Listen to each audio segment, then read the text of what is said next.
17 নং অঙ্কটা বুঝতে পেরেছো। এখন আমরা 18 নং এ চলে যাব। 18 নং অঙ্কটি একদম সেম। কোনো একটি ধারার n সংখ্যক পদের সমষ্টি n × n + 1। তো এতটুকু পর্যন্ত একদম সেম। তো আমাদের প্রথমে কি করতে হবে, ধারাটি নির্ণয় করতে হবে। ধারাটি নির্ণয় করার পরে আমার 10টি পদের সমষ্টি নির্ণয় করতে হবে। অর্থাৎ প্রথমে আমার কাজটা হচ্ছে কি, যেহেতু এতটুকু বলেছে n সংখ্যক পদের সমষ্টি কত, n × n + 1। তারপর যে ধারাটি 10টি পদের সমষ্টি কত।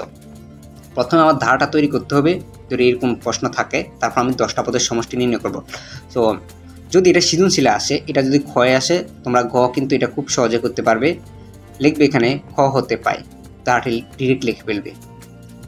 হ্যাঁ, প্রথমে উত্তর দিয়ে তারপর খ হতে পাই ধারাটি এত, তারপর সমষ্টি সূত্র লিখে কিন্তু খুব সহজে এই অঙ্কটা করা যায়। আর যদি হতে এরকম কোনো কোশ্চেন না থাকে, তাহলে এই পুরোটা প্রসেস করতে হবে। এটা পুরোটা করে প্রথমে ধারাটি নির্ণয় করতে হবে, তারপর যোগফল কত সেটা বের করতে হবে।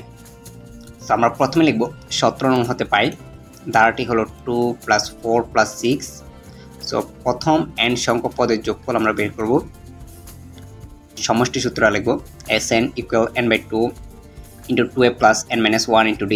তো আমরা সমষ্টি সূত্রটা লিখব। লেখার পরে আমরা মানগুলো বসাবো। যেহেতু আমার 10টি পদ বলা হয়েছে, তাহলে n এর মান কত, 10।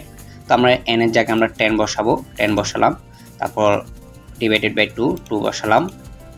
তারপর এই সূত্রের 2, এখানে সূত্রের 2 বসবে। এর মানটা আমরা জানি কত, এই হচ্ছে প্রথম পদ কত, 2। তাহলে আমরা 2 বসালাম। আর n এর মানটা কত, 10, কারণ আমার 10টি পদের সমষ্টি চেয়েছে। তাহলে n = 10 - 1 - 1 × d। এর মানটা কত, 2, কারণ এখানেও আমরা পেয়েছি d এর মানটা হচ্ছে 2। আর এখানে আমরা দেখতে পাচ্ছি যে 6 থেকে আমি 4 বিয়োগ করলে কত পাচ্ছি, 2। তো আমরা এই জায়গাটা লিখলাম। এখন আমরা বেসিক ক্যালকুলেশন করব। 2 দ্বারা যদি আমরা 10কে ভাগ করি, তাহলে আমরা পাবো 5। তো এখানে 5 লিখলাম।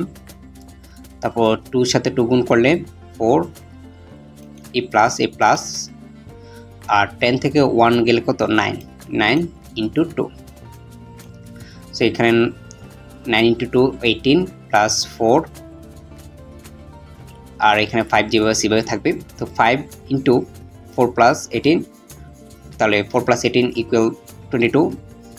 সো 5 × 22 হচ্ছে 110, অর্থাৎ 110। তাহলে 10টি পদের সমষ্টি হচ্ছে কত, 110।